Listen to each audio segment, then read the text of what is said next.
أعوذ بالله من الشيطان الرجيم. بسم الله الرحمن الرحيم. اللهم ربنا ألهمنا رشدنا وأعذنا من شرور أنفسنا. اللهم أرنا الحق حقا وارزقنا اتباعه وأرنا الباطل باطلا وارزقنا اجتنابه. اللهم ارحمنا بالقرآن العظيم واجعله لنا إماما ونورا وهدى ورحمة. اللهم ذكرنا منه ما نسينا وعلمنا منه ما جهلنا وارزقنا تلاوته آناء الليل وأطراف النهار واجعله لنا حجة يا رب العالمين آمين. رب اشرح لي صدري ويسر لي أمري واحلل عقدة من لساني يفقه قولي. ربي زدني علما. السلام علیکم ورحمۃ اللہ وبرکاتہ. کیسے ہیں آپ سب؟ امید کرتی ہوں آپ سب خیریت سے ہوں گے.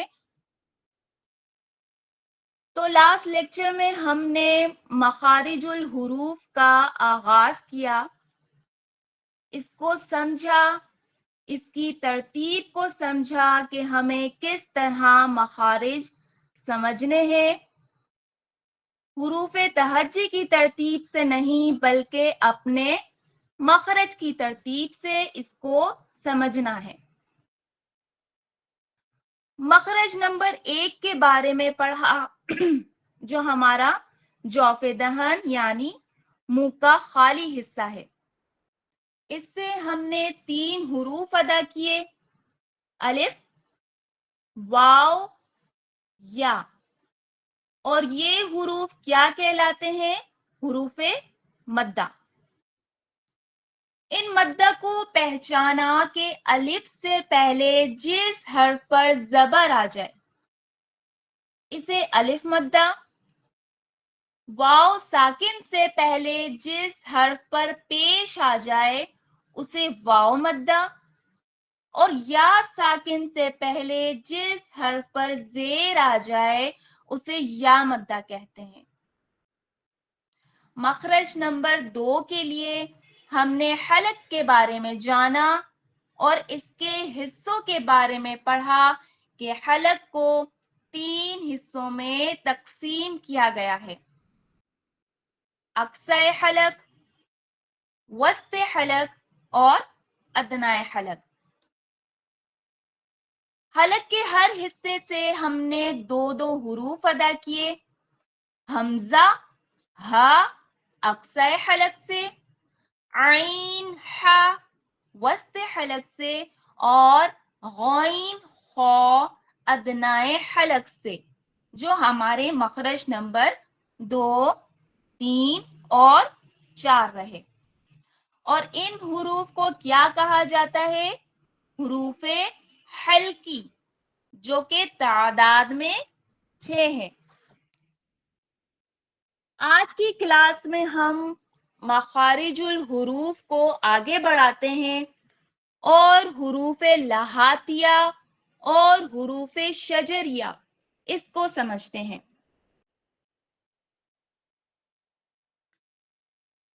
سب سے پہلے ہم حروف لہاتیہ کو سمجھیں گے کہ لہاتیہ کسے کہا جاتا ہے.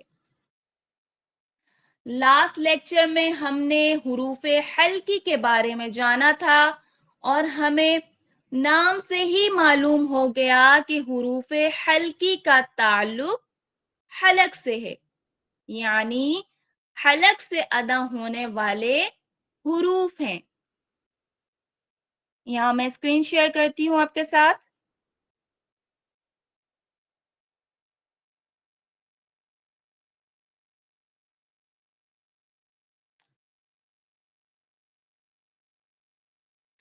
جی آج کے سبق کا آغاز ہم حروف لاحاتیہ سے کریں گے، یعنی حروف لاحاتیہ وہ حروف ہوں گے جو لاحات کے ذریعے ادا ہوں گے۔ لاحات آپ کے لیے نیا لفظ ہوگا کیونکہ ابھی تک ہم نے اس کے بارے میں نہیں پڑھا۔ لاحات کیا ہے اس کو پہلے سمجھتے ہیں۔ عربی زبان میں لاحات کسے کہا جاتا ہے؟ عربی زبان میں لاحات ہمارے منہ میں موجود ایک گوشت کا لوتھڑا ہوتا ہے جس کو ہم عام زبان میں کوا کہتے ہیں۔ عربی زبان میں اس کو لاحات کہا جاتا ہے۔ لاحات کسے کہا جاتا ہے؟ لاحات عربی زبان کا لفظ ہے۔ لاحات کو عام زبان میں کوا کہا جاتا ہے۔ ہمارا حلق جہاں سے شروع ہو رہا ہے اور تالو ختم ہو رہا ہے، تالو کے نرم حصے میں ہمیں گوشت کا لوتھڑا لٹکا نظر آتا ہے، اسے لاحات کہا جاتا ہے۔ اب ہم اچھی طرح سے اس حصے سے واقف ہو گئے اور اچھے سے اس کو پہچان لیا۔ دانیہ آپ کی اسکرین شیئر ہو رہی؟ اسکرین شیئر نہیں ہو رہی؟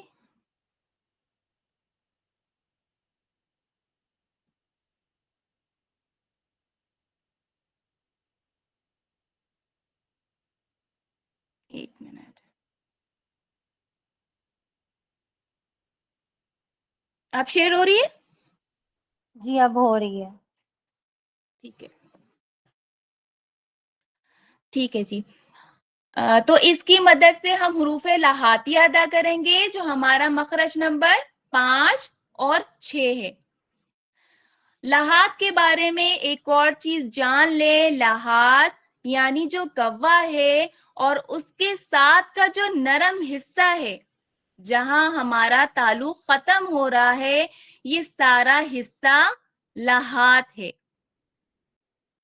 حروف لاحاتیہ میں 2 حروف آئیں گے، قاف اور کاف، قاف اور کاف۔ ہم نے پہلے حرف کی ادائیگی کی قاف اور دوسرے حرف کی ادائیگی کی کاف۔ ہمیں پڑھنے سے معلوم ہو رہا ہے کہ قاف کی جو ادائیگی ہوئی وہ پر ہوئی، یعنی قاف کو موٹا پڑھا گیا، منہ بھر کے ادا کیا، پر ادا کیا۔ یہ تینوں چیزیں موٹا پڑھنا، پر پڑھنا، منہ بھر کے پڑھنا ایک ہی معنی ظاہر کرتا ہے۔ پر پڑھنا بھی موٹا پڑھنا کہلائے گا اور منہ بھر کے پڑھنا بھی موٹا پڑھنا کہلائے گا۔ اس کی ادائیگی دیکھ لیتے ہیں۔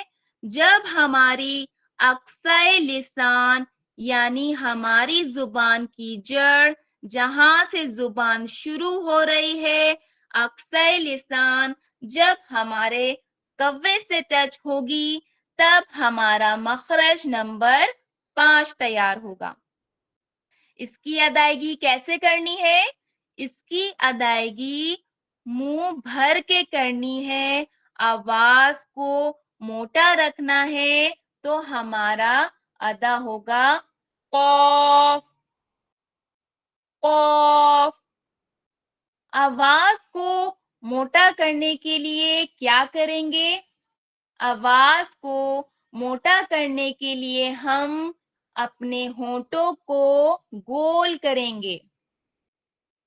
جب ہم اپنے ہونٹوں کو گول کرتے ہیں تو ہمارے ہونٹوں کے کنارے آپس میں مل جاتے ہیں اور بیچ والا حصہ ہمارا گول ہو جاتا ہے۔ منہ بھر کے پڑھنا کیوں کہا جاتا ہے اس کو بھی سمجھ لیتے ہیں۔ تاکہ آواز ہمارے منہ میں بھر کے پھر باہر ریلیز ہو. جب ہم ہونٹ گول کر کے آواز کو باہر نکالتے ہیں تو آواز ہماری موٹی ہو کر باہر نکلتی ہے. قاف قاف. اگر ہم اس میں غلطی کرتے ہیں، موٹا ادا نہیں کرتے، باریک ادا کرتے ہیں، تو ہم نے پہلے بھی پڑھا تھا پر اور باریک کا فرق. اگر ہم قل کو موٹا نہیں پڑھتے، باریک ادا کرتے ہیں تو ہم کل پڑھتے ہیں. تو اس کا کیا مطلب ہو جائے گا؟ اس کا مطلب ہوگا کھاؤ. اسی طرح اگر ہم قلب، جس کو دل کہا جاتا ہے، اگر قلب کو قلب پڑھتے ہیں تو اس کے معنی ہو جائیں گے کتا. اگر ہم پر اور باریک کا خیال نہیں رکھیں گے تو بہت سے مقامات ایسے آئیں گے جہاں ہم حرف کا مخرج بدل دیں تو اس کے معنی بالکل تبدیل ہو جائیں گے. قاف کی ادائیگی دوبارہ دیکھ لیتے ہیں، اس کے مخرج کو پہچان لیتے ہیں. اقصی لسان جب ہمارے نرم تالو کوے سے ملتی ہے تو قاف کی ادائیگی ہوتی ہے. قاف کی ادائیگی پر غور کیجئے. اگر ہم قاف کو حمزہ سے ملا کر پڑھتے ہیں تو کیسے پڑھیں گے؟ حمزہ قاف زبر اق اق. جب ہم اس کی ادائیگی کر رہے ہیں تو نوٹ کیجئے کہ ہماری اقصی لسان قاف کے اختتام پر بالکل ہمارے مخرج سے لگی. اق یعنی لحاظ سے کوے سے لگی اور یہیں سے ہماری قاف کی ادائیگی ہوئی. آگے بڑھتے ہیں مخرج نمبر 6 کی طرف. مخرج نمبر 6 میں جو حرف کی ادائیگی ہوگی وہ تھوڑی مختلف ہوگی کیونکہ ہمارا مخرج بدل رہا ہے. مخرج نمبر 5 میں ہم نے قاف کی ادائیگی کی اور مخرج نمبر 6 میں کاف کی ادائیگی کرتے ہیں اور کاف کی ادائیگی ہمیں باریک کرنی ہے. قاف موٹا پڑھا جائے گا اور کاف باریک ادا ہوگا. کاف کی ادائیگی کیسے کرنی ہے؟ ہم اپنی زبان کا وہی حصہ استعمال کریں گے. کون سا؟ اقصی لسان یعنی زبان کی جڑ. زبان کی جڑ کو ہم نرم تالو سے تھوڑا آگے جہاں سخت تالو شروع ہو رہا ہے وہاں ہم نے زبان کو لگانا ہے تو ہمارا کاف ادا ہوگا. اب اس میں ہونٹوں کی کیا کنڈیشن رہے گی؟ ہم نے اپنے نچلے ہونٹ کو پھیلانا ہے تاکہ ہمارا کاف باریک ادا ہو. باریک کرنے کے لیے ہمیں کیا کرنا ہے؟ نیچے والے ہونٹ کو تھوڑا پھیلا لینا ہے. کاف کی ادائیگی میں اقصی لسان کو سخت تالو پہ لگانا ہے. سخت تالو کہاں ہے؟ نرم تالو سے آگے جہاں ہم نے قاف کی ادائیگی کی تھی اس سے تھوڑا آگے ہمارا سخت تالو شروع ہوگا، وہاں سے کاف ادا کریں گے. ٹھیک ہے، کاف کاف. حروف لہاتیہ میں ہمارے 2 حروف شامل ہیں، قاف دوسرا کاف.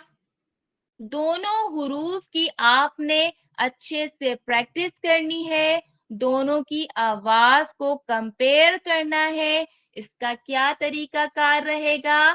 آپ نے اپنی آواز کو ریکارڈ کرنا ہے اور سننا ہے کہ دونوں میں فرق ہے یا نہیں، قاف کی ادائیگی پر ہو رہی ہے یا نہیں، کاف کی ادائیگی باریک ہو رہی ہے یا نہیں، یہ فرق آپ نے خود سمجھنا ہے، اور دونوں حروف میں بہت فرق ہے۔ اگلا جو ہمارا ٹائٹل ہے وہ ہے حروف شجریہ۔ اگر ہم غور کریں اس حرف پر تو شجریہ، شجر، یہ نام کو جانا پہچانا لگ رہا ہے۔ جب ہم نے غور کیا تو ہمیں یاد آیا کہ ہم نے شجر اللسان کے بارے میں پڑھا تھا، یعنی زبان کا درمیانی حصہ۔ اگلا مخرج ہمارا شجر اللسان ہے، جو حروف ادا ہوں گے وہ شجر اللسان سے ادا ہوں گے۔ جس طرح حروف حلقی کا نام سنتے ہی ہم سمجھ گئے کہ یہ حلق سے ادا ہونے والے حروف ہیں، ان کا تعلق حلق سے تھا۔ لحاظ کے بارے میں ابھی ہم نے پڑھا کہ لحاظ کو جو ہے وہ کیا کہا جاتا ہے، ابھی ہم نے اس کے بارے میں پڑھا، تو اس کے بارے ہم نے جانا کہ لحاظ جو ہے وہ کوے کو کہا جاتا ہے۔ اب حروف شجریہ ہم نے نام کو سمجھ لیا کہ یہ شجر اللسان کی بات ہو رہی ہے۔ نام کو اگر ہم سمجھ لیتے ہیں تو ہم اپنے مخرج کو بھی سمجھ لیتے ہیں، اور ادائیگی کے لیے کیا چیز ضروری ہے؟ ہماری پریکٹس۔ حروف شجریہ میں 3 حروف شامل ہیں، کون کون سے؟ جیم، شین، یا۔ شجر اللسان کی بات کریں تو شجر اللسان جو زبان کا درمیانی حصہ ہے، ہم نے اس کے بارے میں پڑھا تھا کہ شجر اللسان یعنی زبان کے درمیانی حصے کو نہ ہی آپ آگے کی طرف لا سکتے ہیں اور نہ ہی پیچھے کی طرف، اور نہ ہی دانتوں کی طرف اور نہ ہی داڑوں کی طرف لا سکتے ہیں، بلکہ اس کا استعمال کیسے ہوگا؟ اس کا استعمال صرف تالو کی طرف لگا کر سکتے ہیں۔ شجر اللسان کی مدد سے جو حرف کی ادائیگی کریں گے اس کی ادائیگی کیسے ہوگی؟ زبان کا درمیانی حصہ تالو کی طرف اٹھے گا، جس طرح درخت یعنی شجر اوپر کی طرف اٹھتا ہے۔ حروف کی ادائیگی میں اگر شجر اللسان کا استعمال ہوگا تو شجر اللسان تالو کی طرف ہی اٹھے گی۔ زبان کا بیچ والا حصہ تبھی استعمال ہوگا جب اس کو تالو کی طرف اٹھنا ہو، تبھی اس کا مخرج تیار ہوگا اور تبھی اس کی مدد سے ہم حرف ادا کر سکیں گے۔ جیم کی ادائیگی کیسے کرنی ہے؟ اپنی شجر اللسان کو تالو سے لگائیں گے، جب اس کی ادائیگی کریں گے تو زبان کا بیچ والا حصہ تالو سے لگے گا۔ جیم، جیم۔ ہم یہ دیکھیں گے کہ جیم کی ادائیگی کرتے وقت زبان تالو سے لگنے کے بعد ہماری زبان بیچ میں آ گئی۔ اس کی کیا وجہ ہے؟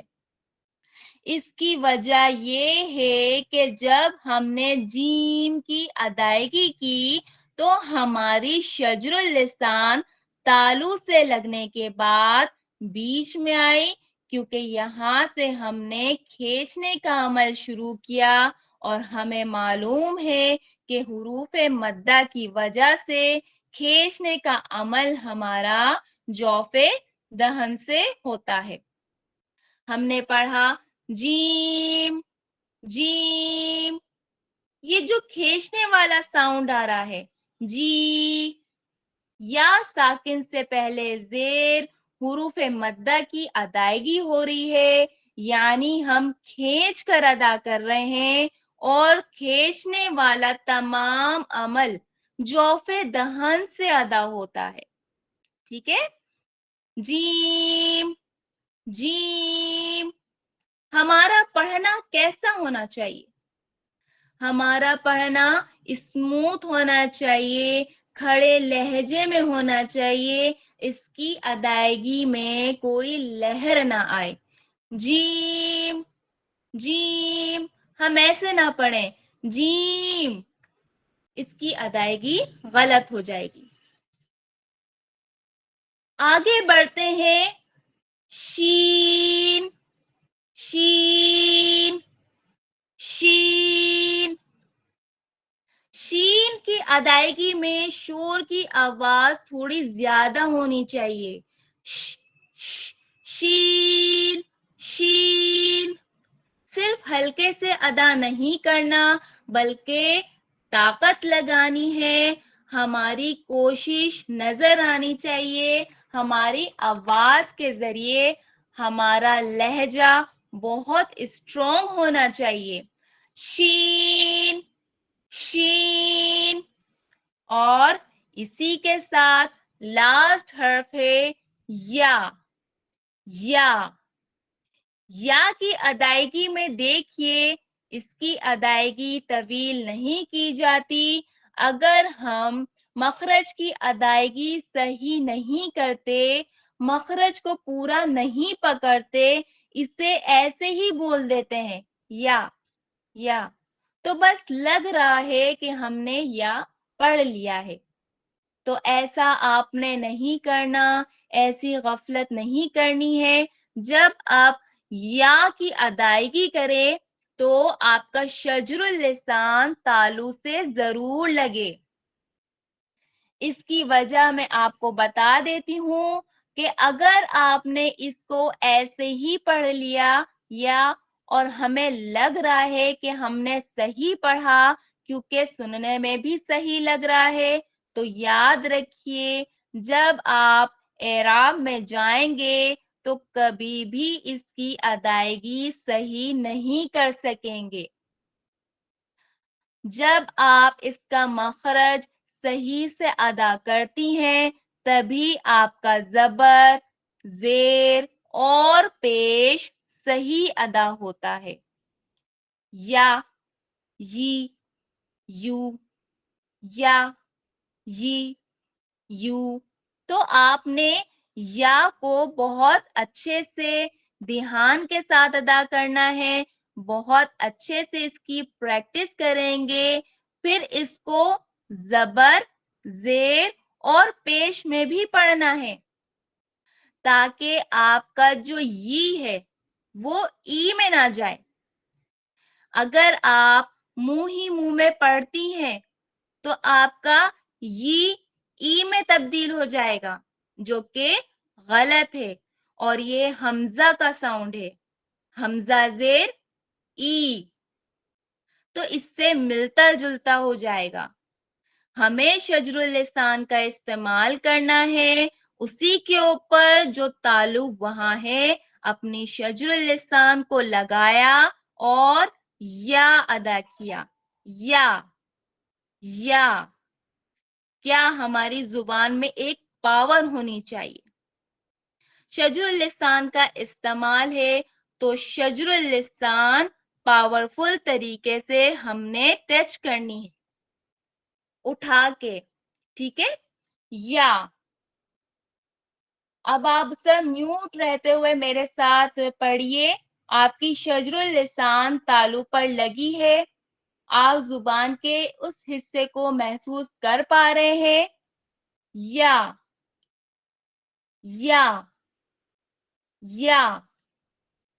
جب ہم اس کو محسوس کریں گے، جو ہمارا مخرج ہے یا کوئی بھی مخرج ادا کرتے ہیں، اس کی ادائیگی میں زبان کا زور، اس کی پاور ہونی چاہیے، تبھی ہماری آواز، ہمارا مخرج ہے وہ بہت کلیئر ادا ہوتا ہے، بہت واضح ادا ہوتا ہے۔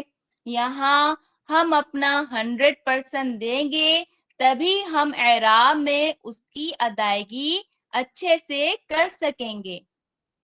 اگر یہاں ہم نے کمی چھوڑ دی تو اعراب میں جا کر مزید کمی ہو سکتی ہے۔ تو ایک ایک مخرج پہ ہم نے محنت کرنی ہے، ایک ایک مخرج ہمارا بہت اہم ہے، ایک ایک حرف پہ ہمیں نیکی ملتی ہے، تو ہمیں بھی ایک ایک حرف کا جو ہے حق ادا کرنا ہے، ایک ایک حرف کے اوپر اتنی ہی محنت کرنی ہے۔ تو آج ہم نے یہاں کیا پڑھا؟ حروف لہاتیہ۔ لہات کسے کہتے ہیں؟ ہمارے حلق میں گوشت کا ایک لوتھڑا لٹکا ہوا ہے، جس کو ہم کوا کہتے ہیں، عربی میں اسے لہات کہتے ہیں۔ اس کی مدد سے حروف لہاتیہ کی ادائیگی کرتے ہیں۔ اس کی ادائیگی میں اقصی لسان یعنی زبان کی جڑ کا استعمال ہوتا ہے۔ زبان کی جڑ کو جب نرم تالو سے لگایا تو ہم نے ادا کیا قوف، قوف، جو کہ پر ادا ہوتا ہے، موٹا ادا ہوتا ہے، منہ بھر کے ادا ہوتا ہے۔ ہمارا دوسرا مخرج حروف لہاتیہ کا، جب ہم نے اقصی لسان کو اپنے شروع ہونے والے سخت تالو کی طرف لگایا، اقصی لسان اس پر ہی لگ سکتی ہے، اس سے آگے والے تالو پر نہیں لگ سکتی۔ تو جہاں سے ہمارا سخت تالو شروع ہو رہا ہے، وہاں سے ہم نے ادا کیا کاف، کاف، اور یہ باریک پڑھا جاتا ہے، اور باریک کرنے کے لیے آواز کو ہم اپنے نیچے والے ہونٹ کو جو ہے وہ پھیلا لیتے ہیں، ٹھیک ہے۔ اس کے بعد ہم نے حروف شجریہ پڑھے۔ حروف شجریہ میں 3 حروف ہیں، جیم، شین، یا۔ ہمیں نام سے معلوم ہوا کہ اس کی ادائیگی میں شجر اللسان کا استعمال ہوا، اور شجر اللسان اپنے تالو کی طرف ہی اٹھتی ہے، اس کے علاوہ یہ کہیں اور لگ کر اس کی ادائیگی نہیں ہوتی۔ شجر اللسان کا استعمال جو ہے ہم کیسے کر سکتے ہیں؟ تالو پر ہی لگا کر سکتے ہیں، اور زبان اوپر کی طرف اٹھے گی اور مخرج تیار کرے گی۔ اسی وجہ سے زبان کے اس حصے کو شجر کا نام دیا گیا، کیونکہ شجر یعنی درخت کی جو گروتھ ہوتی ہے وہ اوپر کی طرف ہی ہوتی ہے۔ تو جب ہم نے اپنی شجر اللسان کو تالو سے لگایا تو ہم نے 3 حروف ادا کیے، جیم، شین، یا۔ تو یہاں ہمارا سبق مکمل ہوا۔ امید کرتی ہوں آپ کو بہت اچھے سے سمجھ آیا ہوگا۔ سبحانک اللہم وبحمدک اشہد ان لا الہ الا انت استغفرک واتوب الیک۔ السلام علیکم ورحمۃ اللہ وبرکاتہ۔